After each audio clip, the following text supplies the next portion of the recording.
بچوں کے لیے کپڑے لینا، ان کے لیے چیزیں لینا، ان کی ہر چیز کا دھیان رکھنا جیسے ایک نانی رکھتی ہے۔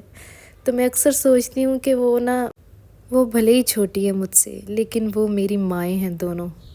جب میں نے اپنے سسرال سے مائکے آنا تو جس طرح سے انہوں نے میرا استقبال کرنا، میرے بچوں کا خیال رکھنا،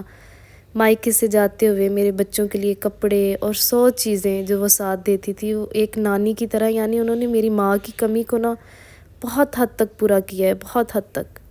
بس میں اللہ پاک سے یہی دعا کرتی ہوں کہ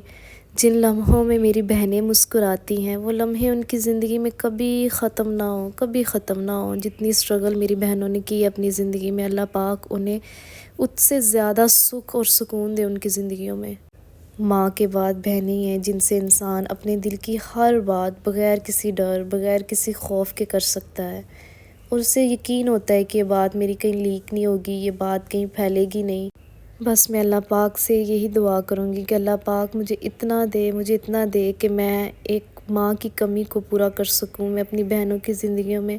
اتنی خوشیاں بھر سکوں، انہیں کبھی اپنی ماں کی کمی محسوس نہ ہو، ان کے لیے وہ چیزیں کر سکوں جو ایک ماں اپنی بچیوں کے لیے کرتی ہیں۔ میری بہنوں نے چھوٹا ہو کے بھی میرے لیے وہ سب کچھ کیا، اور میں بڑی ہو کے بھی ان کے لیے شاید وہ سب کچھ نہیں کر سکی۔ بے شک سب بہنوں کی قسمت ایک جیسی نہیں ہوتی، لیکن بس میں اللہ پاک سے یہی دعا کروں گی کہ اللہ پاک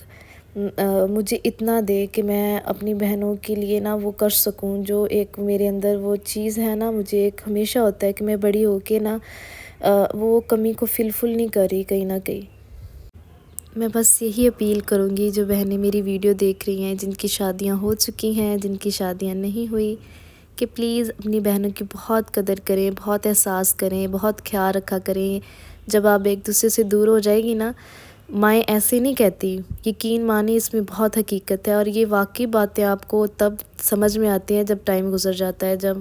ہم ایک دوسرے سے دور ہو جاتے ہیں تو یقین مانیں پھر ان چیزوں کی قدر ہوتی ہے کہ واقعی ہماری مائیں صحیح کہہ رہی ہوتی ہیں کہ ایک دوسرے سے دور ہوگی تو پھر ایک دوسرے کی قدر کا پتہ چلے گا تم لوگوں کو۔ اچھا جی، یہاں پہ آلموسٹ میرا ناشتہ تیار ہو گیا ہے، پراٹھے میں بنا رہی ہوں۔ یہاں پہ میرے ہسبینڈ اور بچے بھی اٹھ گئے تھے اور سب کو بھوک لگی ہوئی ہے، سب شور مچا رہے ہیں کہ ماما جلدی کرو کھانا دو ہمیں۔ اور یقین مانیں یہ آلو والے پراٹھے بنانا اور اتنا میس ہو جاتا ہے کچن میں، مجھے سمجھ نہیں آتی کہ یہ اتنا ٹف کام ہے جب میں کچن میں آئی تھی تو کچن بالکل صاف ستھرا تھا، کوئی برتن دھونے والا نہیں تھا، کوئی میس نہیں تھا، لیکن اب تک اتنا کھلارا میں نے ڈال دیا ہے جس کی کوئی حد نہیں ہے۔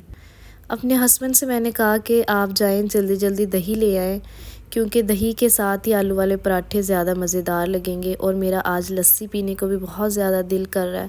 تو بس انہیں میں نے بھیج دیا ہے جی دہی لینے، اور بس یہاں پہ آلموسٹ میرا پراٹھے بن چکے ہیں۔ ارحان کو گلا خراب ہے، وہ بھی ویسے تو شور کر رہا ہے مما بھوک لگی ہے، لیکن وہ یقین مانے بالکل بھی نہیں کھاتا، اس سے کھایا جاتا ہے۔ میں نے اپنے پچھلے ولاگ میں بتایا کہ میرے بیٹے کو خسرہ نکل آیا،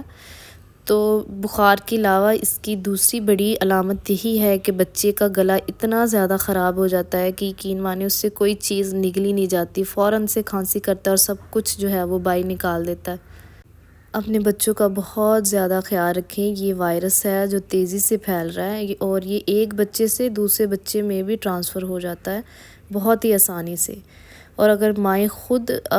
ٹیک کیئر کریں اپنے بچوں کی تو پلیز وہ جب دوسرے بچوں کی طرف جائیں ان کا دھیان رکھیں تو اپنے ہاتھ جو ہیں وہ اچھے سے دھو لیا کریں۔ اللہ کر کے جی آلو والے پراٹھے بن ہی گئے۔ صبح 6 بجے کی میں لگی ہوئی ہوں اور آلموسٹ 10:30 کا ٹائم ہے۔ ناشتہ کیا، خود بھی کیا، بچوں کو بھی کروایا، میرے ہسبینڈ نے بھی کیا۔ بہت مزیدار تھے، ساری محنت جو ہے وہ وصول ہو گئی ہے۔ بندہ اتنی محنت کر کے جب کھانا کھاتا ہے تو یقین مانے مزہ آ جاتا ہے۔ اچھا ارحان نے کھانا تو اچھے سے نہیں کھایا تھا، لیکن بہت زیادہ ضد کر رہا تھا۔ اسے میں نے تیار کیا اور اپنے ہسبینڈ کو کہا کہ جائیں آپ اسے تھوڑی دیر باہر لے جائیں، اور بہت زیادہ، یہ دیکھیں میں نے کتنا کھلارا ڈالا ہے۔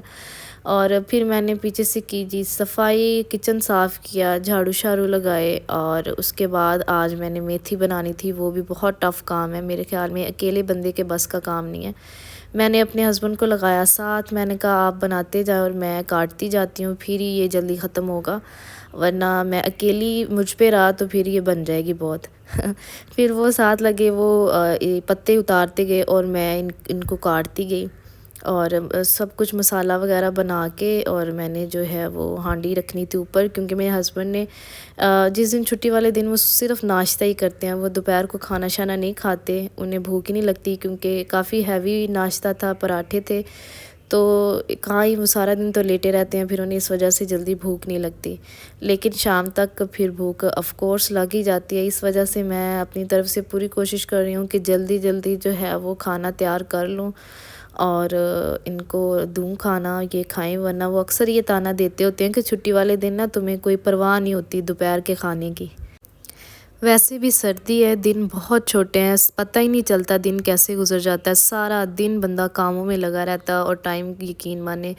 ٹائم ایسے گزرتا ہے جیسے نا وہ ہوا کے گھوڑے پہ سوار ہو، دن ختم ہو جاتا ہے اور کام ختم نہیں ہوتے انسان کے۔ یہاں جی میری ہانڈی بن گئی تھی آٹا گوندھ کے، میں نے روٹیاں بنائی، اپنے ہسبینڈ کو دیں اور دودھ گرم کیا۔ میرا وہ لوگ کیسا لگا کمنٹ سیکشن میں لازمی بتائیں۔